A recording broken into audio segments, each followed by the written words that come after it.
জমিনে পাঠিয়েছে। আল্লাহ বলছেন ইন্নাকা লাআলা খুলুকিল আযীম, শ্রেষ্ঠতম চরিত্র। তো নবীর চরিত্রটা কেমন ছিলেন? আসেন নবীর চরিত্র কেমন ছিলেন একটু দেখে নিন। আমাদের বাড়ি মেহমান আসে, মেহমান এলে আমরা মেহমানদারি করাতে দিই, মানুষকে আমরা পানি দিই, আমরা তানাকে যদি থাকে তার জন্য আমরা সুন্দর বিছানা করে দিই। এমন আল্লাহর নবী সাল্লাল্লাহু আলাইহি ওয়াসাল্লামের কাছে একটি ইহুদি এলেন। নবীর চরিত্রটা কেমন দেখেন। একটি ইহুদি এসছে আমার নবীর কাছে কি করতে? আল্লাহর নবীকে জানে মেরে দেওয়ার জন্য। ইহুদিটা এসছে নবীকে জানে মেরে দেওয়ার জন্য। সে সঙ্গে করে তরবারি এনেছে, সব এনেছে। আল্লাহর নবীর যখন খেদমতে এসছেন, যখন নবীর খেদমতে এসে রাত যখন হয়ে গেছে, আমার আপনার নবী নূর নবী তিনি কি করলেন? তানার খাবারটা, আল্লাহর নবীর খাবারটা সেই ইহুদিটাকে আমার আপনার নবী খাইয়ে দিলেন। জোরে বলেন সুবহানাল্লাহ।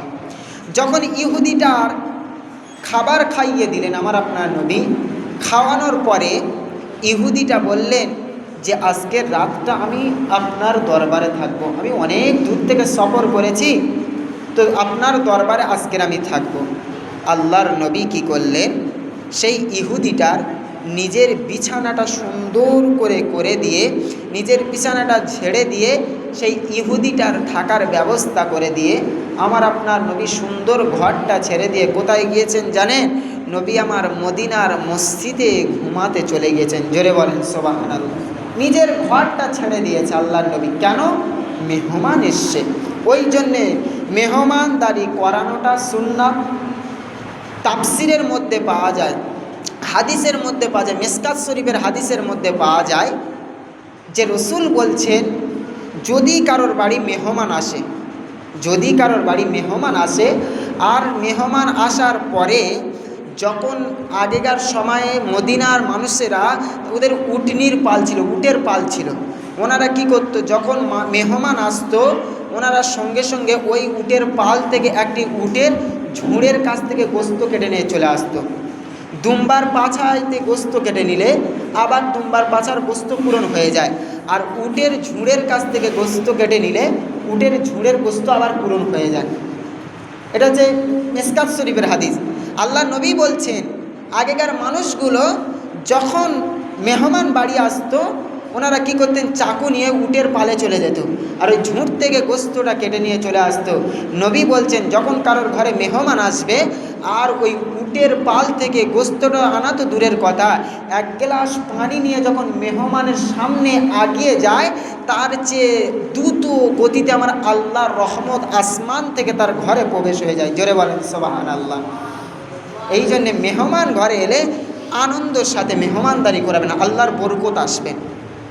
আল্লাহ নবীর ঘরে যখন মেহমান এলেন, নবী আমার নিজের খানাটা ইহুদিকে খাইয়ে দিলেন। দেওয়ার পরে নবী আমার সুন্দর বিছানায় ঘুম পাড়িয়ে দিয়ে আল্লাহ নবী মদিনার মসজিদে চলে গেলেন। ইহুদিটার ওই সময় যখন গভীর রাত হয়ে গেলেন, ইহুদিটার পেটটা খারাপ হয়ে গেলেন, বদহজম হয়ে গেলেন। হয়ে যাওয়ার পরে ইহুদিটা কী করলেন? যে বিছানায় দয়ার রসুলের বিছানায় শুয়েছিলেন সেই বিছানার মধ্যে পায়খানা করে দিলেন। দিয়ে বিছানাটা পুরো ঘেঁটে দিয়ে এবারে তো ভয় করতে লাগলেন যে আমি ওই মানুষটার বিছানায় ঘেঁটে দিয়েছি পায়খানা করে, যদি আমাকে যদি কিছু বলে বা মারে। ওখানে কী করছেন? ফজরের আজানের আগে নবী আসার পূর্বে আল্লাহ রসুলের হুজরা থেকে বার হয়ে পালিয়েছেন। যখন হুজরা থেকে বার হয়ে পালিয়ে চলে গিয়েছেন, আল্লাহর নবী মদিনার মসজিদে ফজরের নামাজটা আদায় করে দ্রুত গতিতে বাড়িতে আসছেন। কেন? যে আমি ঘরে একটা মেহমান ডেকে দিয়ে এসেছি, মেহমানটার কোনো অসুবিধা হলো কি না, আমি রসুল একটু দ্রুত গতিতে বাড়ি পৌঁছাই। জোরে বলেন সুবহানাল্লাহ। আল্লাহ নবী যখন বাড়ি পৌঁছালেন, নবী আমার বাড়িতে যখন পৌঁছালেন, ঘরের মধ্যে প্রবেশ করে দেখছেন মেহমানটা নাই, আর আল্লাহ নবীর বিছানাটা নোংরা হয়ে আছে, কেতাকানি ঘেঁটে আছে, আর দেখতে বিছানার উপরের বাথরুম করে পায়খানা করে দিয়ে চলে গিয়েছে। আল্লাহ নবী নূর নবী ওই সময় বলতে লাগলেন, আহারে যেই মেহমানটা গভীর রাত হয়েছিল। গভীর রাত হওয়ার সাথে সাথে মেহমানটার হয়তো প্রচণ্ড কষ্ট হয়েছে। আমি রাসূলুল্লাহ কি জবাব দেব যে মেহমানটা আমার খেদমতে এলো, আমার দায়িত্ব ছিল ওর গভীর রাতে ওর লক্ষ্যটা নেওয়া, কিন্তু আমি রাসূলুল্লাহ লক্ষ্যটা নিতে পারিনি। জানি না মেহমানটার শরীরে কতটা আঘাত পড়েছে। আল্লাহর নবী মনে মনে করছেন যে মেহমানটার শরীরে না জানি কত আঘাত পড়েছে, কিন্তু নবী কি ইহুদি বলে দেখেছে? আজকের আমাদের সমাজ হলে আমরা দেখতাম, কিন্তু নবী ইহুদি বলে দেখেনি। আল্লাহ নবী খেদমত করলেন। এমন সময় নবী আমার কি করলেন, দেখার পরে ইহুদিটাকে খুঁজছে আর কোথাও পাচ্ছে না। আল্লাহর নবী কি করলেন, সেই নোংরা জিনিসগুলো, নোংরা চাদরগুলো নিয়ে আল্লাহর নবী নিজে পরিষ্কার করতে চলে গেলেন। জোরে বলেন সুবহানাল্লাহ। এটাই হলো আমাদের নবী। আমার আপনার নবীর আদর্শ চরিত্র হলে এটাই। তাহলে সেই নবীর উম্মাদদেরও তেমনই আদর্শবান চরিত্রবান হতে হবে। আল্লাহর নবী চাদরগুলো নিয়ে যাচ্ছেন কোথায়? পরিষ্কার করতে। যখন চাদরগুলো পরিষ্কার করার জন্য নিয়ে গেলেন, নিয়ে যাওয়ার পরে আল্লাহর নবী চাদরগুলো পরিষ্কার করছেন, নোংরাগুলো পরিষ্কার করছেন। ইহুদিটা প্রায় মাঝ রাস্তায় যাওয়ার পরে তার মনে পড়ল, এই রে আমার মাথার ধারে আমি সেই নবীকে মারার জন্য আমি যে অস্ত্রটা নিয়ে এসেছিলাম, আমার তো অস্ত্রটা আনতে ভুলে গেছি। যা কি হবে, আল্লাহর নবীর দরবারে আবার গুটি গুটি পায় ইহুদিটা আসছে। আল্লাহর নবীর দরবারে আবার ইহুদিটা আসছে। কেন?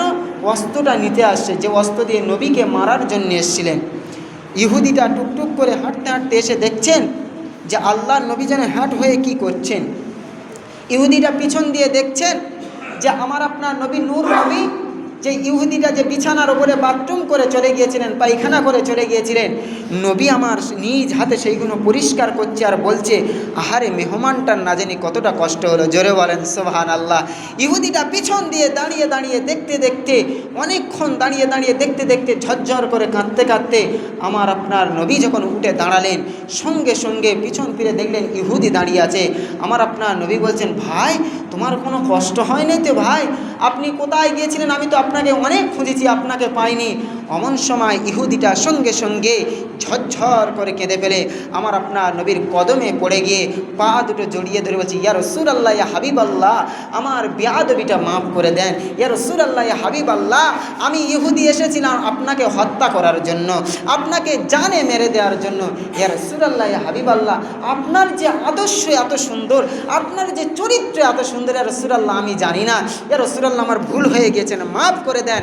ইয়া রাসূলুল্লাহ, ইয়া হাবিবাল্লাহ, আমাকে আপনি আপনার হাতে হাত দিয়ে এখনই আমার ইমানের কলমাটা পড়িয়ে দেন। জোরে বলেন সুবহানাল্লাহ। এটাই ছিলেন আমার আপনার নবীর আদর্শ চরিত্র।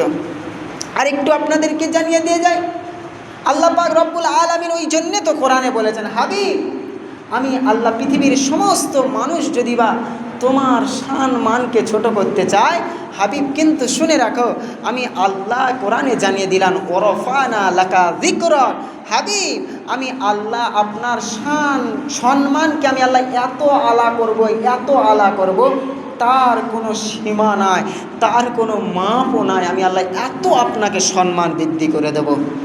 সেই নবী, সেই নবীর উম্মত আমরা, যে নবীর উম্মত হওয়ার জন্যে নবীরা কেঁদেছিলেন। মুসা কালিমুল্লাহ তিনিও ছিলেন পাইগম্বর, তিনি ছিলেন নবী অর্থাৎ পাইগম্বর। আল্লাহ পাক 1,24,000 পতান্তরে 2,24,000 নবী পাঠিয়েছেন, কিন্তু আল্লাহ পাক নবী অর্থাৎ পাইগম্বর রসুল বানিয়েছেন 4 জনকে। 1,24,000-এর মধ্যে 4 জনকে আমার আল্লাহ তাঁর দোস্ত বন্ধু অর্থাৎ পাইগম্বর বানিয়েছিলেন, রসুল বানিয়েছিলেন। তার মধ্যে ছিলেন মুসা কালিমুল্লাহ একজন। মুসা কালিমুল্লাহ দেখছেন যে তৌরাত কিতাবটা খুলে খুলে দেখছেন যে একদল নবীর উম্মাতিদের কাল কিয়ামতের ময়দানে তানাদের নামাজের অংশগুলো, উজুর অংশগুলো থেকে একটি নুরানি আলো জ্যোতি জ্বলবে। উনি দেখতে দেখতে দেখতে দেখতে অনেকটা পড়ছে যে তানাদের উজুর অংশ থেকে সেজদা দিত যে জায়গাগুলো, সেজদার জায়গাগুলো থেকে নুরানি একটি আলো চমকাবে। উনি আল্লাহ পাক রব্বুল আলামিনকে বললেন, হে রব্বুল আলামিন আল্লাহ, আমি তৌরাত কিতাবের মধ্যে দেখলাম একদল নবীর উম্মাতিদেরকে কাল কিয়ামতের ময়দানে উজুর অংশগুলো থেকে, নামাজের অংশগুলো থেকে নুরানি একটি আলো চমকাবে। ও রব্বুল আলামিন আল্লাহ পাক, এই নুরানি ওলা উম্মাত কি আমার উম্মাতের ভিতরে দেবে? আল্লাহ, এই নুরানিওয়ালা উম্মাতটা আমার উম্মাতের ভিতরে আপনি দেন না। আল্লাহ পাক ওই সময় জানিয়ে দিলেন, এই নবী মুসা শুনে রেখে দাও, আমি আল্লাহ পাক ওই নূরওয়ালা উম্মাত, ওই সম্মানিত ওই গিফটটা তোমার উম্মাতের জন্য আমি আল্লাহ রাখিনি। মুসা কালিমুল্লাহ বলছেন, আল্লাহ তাহলে ওই সম্মানটা, ওই গিফটটা কার জন্য আপনি রেখেছেন? কোন নবীর উম্মাতের জন্য রেখেছেন? আল্লাহ পাক বলছেন, এই নবী মুসা শোনো, আমি আল্লাহ পাক ওটা রেখেছি নবী মুহাম্মদ সাল্লাল্লাহু আলাইহি সাল্লামের উম্মাতির জন্য। জোরে বলেন সুবহানাল্লাহ। সেটা হলেন আমি আপনি। তাহলে নামাজ আমাদের আদায় করতে হবে। নামাজের সিজদাগুলো থেকে আল্লাহ পাক সেদিন কিয়ামতের ময়দানে নূর চমকাবে। আম্মা জান আয়েশা সিদ্দিকা রাদিয়াল্লাহু তাআলা আনহা বলছেন, ইয়া রাসূলুল্লাহ, ইয়া হাবিবাল্লাহ, কাল কিয়ামতের ময়দানে লক্ষ লক্ষ নবীর উম্মাতিরা থাকবে। ইয়া রাসূলুল্লাহ, ইয়া হাবিবাল্লাহ, আপনার উম্মাতিদের আপনি কেমন করে চিনবেন? আল্লাহর নবী বলছেন, ও বিবি আয়েশাতুল হুমায়রা শোনো, ওই দেখো মরুভূমির প্রান্তরে তোমার বকরিগুলো চড়ছে, দেখো উটের পাল চড়ছে, দেখো ওর মধ্যে থেকে একটি উট আছে, তার খুরের কাছেগুলো সাদা সাদা, একটি কালোর মধ্যে সাদা আছে। ও বিবি আয়েশাতুল হুমায়রা, তার কপালে একটি সাদা চিহ্নত আছে। বলো তো দেখি, এবারে সেই উটটা, সেই বকরিটা চিনতে কষ্ট হবে না দেরি হবে? আম্মা জান আয়েশাতুল হুমায়রা রাদিয়াল্লাহু তাআলা আনহা বলছেন, ইয়া রাসূলুল্লাহ, হাবিবাল্লাহ, চেনা তো বড়ই সহজ হয়ে যাবে। নবী আমার বলছেন, ও বিবি আয়েশাতুল হুমায়রা শোনো, কাল কিয়ামতের ময়দানে লক্ষ কোটি নবীর উম্মাতেরা থাকবে, কিন্তু আমার যে নবীর উম্মাতেরা হবে তাদের উজুর অংশগুলো, তাদের নামাজের অংশগুলো কিয়ামতের ময়দানে নূর চমকাবে। আমি নবী ওখান থেকে বেছে বেছে নেব, এগুলো হলো আমার উম্মাত। জোরে বলেন সুবহানাল্লাহ। তাহলে সেই নবীকে প্রেম করেন ভাইজান, নবীকে ছাড়লে হবে না। নবীকে প্রেম করেন, নবীকে ভালোবাসেন। আল্লাহ পাক আমাদেরকে নবীর মহাব্বত করার তৌফিক দান করুক। আল্লাহ পাক আমাদের 5 ওয়াক্ত নামাজ পড়ার তৌফিক দান করুক। আল্লাহ পাক আমাদের বলার থেকে, শোনার থেকে বেশি বেশি আমল করার তৌফিক দান করুক। ওয়া মা তৌফিক ইল্লা বিল্লাহ।